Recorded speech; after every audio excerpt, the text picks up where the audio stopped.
We're going to go ahead and finish up this class with some editing tips. I'm going to show you how I edit my images and how I problem solve what I need to do for a particular image. I prefer Lightroom over Photoshop when it comes to editing raw images. And one of the first things that I do once I bring an image in is I take a look at the histogram, because the histogram is going to tell me what's wrong with my particular image. So if we take a look at this histogram here, we can see we have our blacks, our shadows, the exposure is in the middle, we have our highlights and our white points. So we have a gap right here, which means we don't have any detail in this section. In the shadows and the black points, there's detail in there, so I don't need to fix this. Typically, I would want to click and drag this histogram over to fill in that area so that there's detail in there.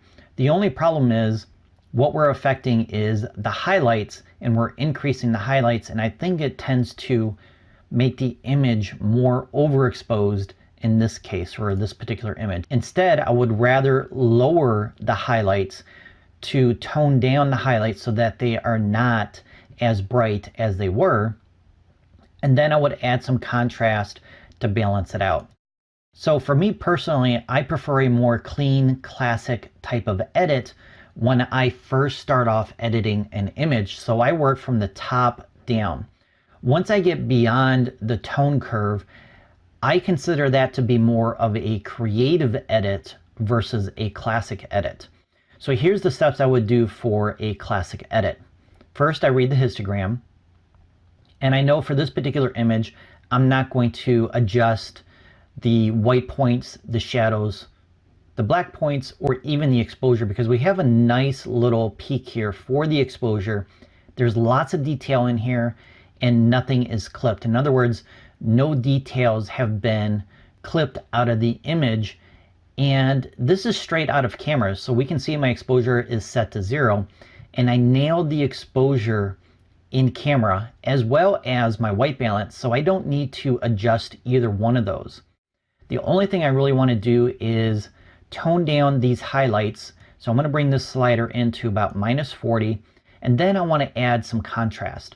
Now we can use these sliders, the shadows, the whites, and the black points, to add contrast to the image, but it's also going to start clipping data. If I go too far one way or the other, I will then start removing detail in specific areas of the image. So all this red right here is a red mask, and that's showing that I have clipped the data or the details in these areas. And I can see that by turning on this little triangle, just by clicking on it. And I can do the same for the blacks as well.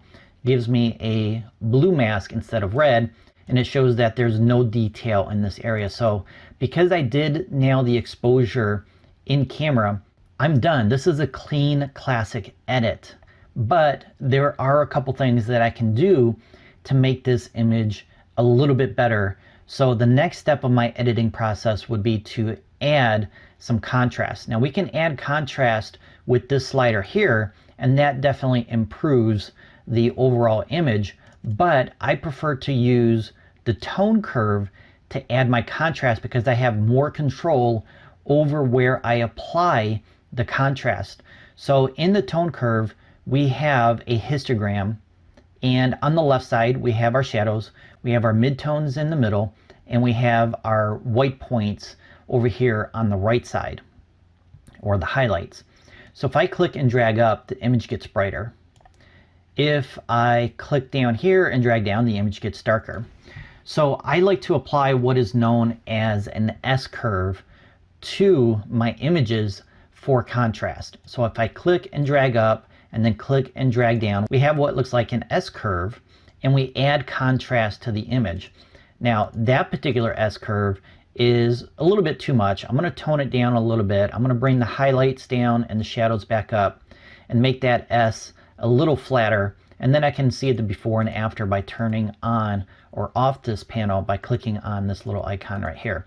So just by applying that S-curve, we add a little bit of contrast to the image, and I think it looks a lot better now than it did before. The other thing I need to actually fix in this particular image is the digital noise. So if we take a look at our detail panel, we have our sharpening and noise reduction options. So if I zoom in here, we can see a lot of digital noise in this particular image. So what I'm going to do is I'm going to slide the luminance to the right, and when I do, it will begin removing that digital noise. So let's take a look at the before and after. We can definitely see a lot more grain over here versus here. So it's basically taking that grain and it's smoothing it out, and it ends up smoothing out your overall image. We actually got a turkey in the shot. So you have to be careful with the luminance and not go too far. Otherwise, you're going to lose a lot of detail. Now you can use these other sliders down here to add some of that detail back and add some contrast, but you're basically just reintroducing that digital noise. You can also remove digital noise by the color that it creates. So sometimes the digital noise will be reds, blues, greens, and it will be much more prominent versus the grain. So right now I'm not really seeing much color from that digital noise. It's mostly just the extra grain or digital artifacts that it's adding. Okay, now that we've applied noise reduction, I now want to add some sharpening back into the image so it's not as smooth as it is right now. Now we could use our sharpening tool right here, but that's actually adding some digital noise back in. So instead, I'm going to go up here to the clarity slider and add my sharpening this way. And clarity is a little similar to sharpening, but it applies it differently. So sharpening applies sharpening to the entire image, and clarity applies sharpening just to the mid-tones of your image. So if I slide this to the right, it's adding a little bit of digital noise back, but not as much as the sharpening tool. So I'm going to do +20, and that adds a little bit of sharpness back to the image. Plus it adds just a little bit more contrast versus not having any clarity. And that's pretty much it. That is a clean, classic edit. And if I were to edit this in real time, it would probably take me less than a minute to actually edit this photo. And the things that you've been learning throughout this class is not only how to take back creative control from your camera, but also how to properly edit in camera. Because I always say that editing starts in your camera, not in Lightroom, not in Photoshop, because the more you can get done in camera, the less you have to fix in Lightroom or Photoshop. Now that exposure, set your white balance to exactly what you want to capture. Those are 2 less things you have to fix when you start editing.